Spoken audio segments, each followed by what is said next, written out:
Pernah nggak sih lo mikirin, gimana sih para penemu itu bisa menemukan sesuatu yang gak terpikirkan?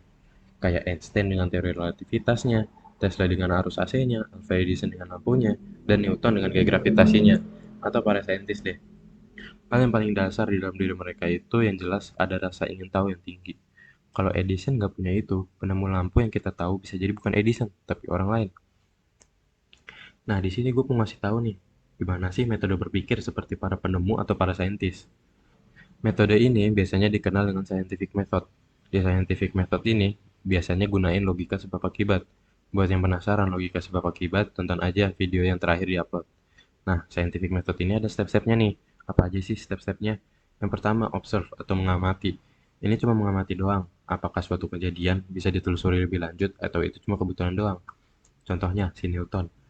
Dia setelah kejatuhan apel, dia akan observe terlebih dahulu untuk memastikan apakah itu kejadian universal atau cuma terjadi sama dia doang.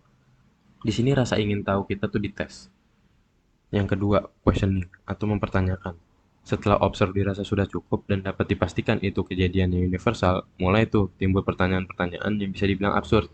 Semisal, apa yang membuat kita bisa melihat? Atau kenapa badan kita terasa ringan jika di luar angkasa? Nah, jawaban dari pertanyaan-pertanyaan tadi dijawab dalam bentuk hipotesis, di mana hipotesis ini cuma dugaan sementara yang belum pasti, cuma menduga. Biasanya hipotesis ini untuk menjawab sementara pertanyaan-pertanyaan sebelumnya. Untuk menguji apakah hipotesis mereka benar atau salah, mereka akan melakukan eksperimen atau percobaan. Dan biasanya dari eksperimen akan muncul data-data tambahan, seperti kecepatan gravitasi secepat 9,8 meter per sekon. Nah, kan namanya juga percobaan ya. Jadi mereka akan melakukan hal-hal yang bisa dibilang absurd pada zamannya untuk mendapatkan hasil dari hipotesis mereka ini. Selama eksperimen, mereka mencatat hasil dari pengujian hipotesis mereka nih. Nah, ini disebut conclusion atau kesimpulan. Mau kayak gimana pun percobaannya, mereka akan mencatat hasil eksperimennya. Yang terakhir nih, result atau hasil. Di sini mulai ngembangin data-data dari hasil kesimpulan. Biasanya ada uji patennya, apakah bisa dijadikan teori atau tidak. Karena teori itu bersifat universal atau berlaku untuk semua orang. Jadi meskipun kalau satu orang itu berlaku untuk 1 miliar orang, tapi ada satu orang aja yang nggak berlaku di dia teorinya, itu nggak bisa dianggap jadi teori. Contoh yang paling gampang ya, teori gravitasi hasilnya Newton. Banyak juga nih saintis yang gagal patenin eksperimennya biar jadi teori. Contohnya, ada percobaan yang namanya 21 gram teori. Nah, gue mau nambahin aja nih, metode saintifik ini bisa juga dipakai buat kehidupan sehari-hari. Semisal kalau dalam kehidupan bersosial, lu ngelihat sebuah masalah, coba ikutin step-step yang tadi. Mulai dari observe sampai result. Kalau pakai metode ini dalam kehidupan bersosial, lu jadi gak gampang lah nilai orang.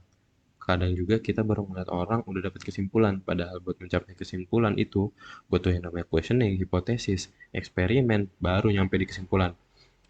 Kadang juga kita sulit membedakan mana hipotesis, mana result. Yang hipotesis, kadang juga kita menganggapinya kayak udah jadi hasil. Memaksa orang untuk percaya hipotesis kita itu salah satu upaya untuk merubah hipotesis menjadi result tanpa mengerti eksperimen dan yang lain-lain. Ya di sini gue nggak nyalahin siapa-siapa ya. Gue mau ngenalin aja scientific method ke yang belum tahu. Dan gimana sih mengaplikasikannya dalam kehidupan sehari-hari. Kalau ada yang mau ditanyain atau mau diskusi, feel free ya. Isi kolom komentar. Karena ini kita bukan menggurui, tapi kita belajar bareng. Nggak ada yang salah, nggak ada yang benar.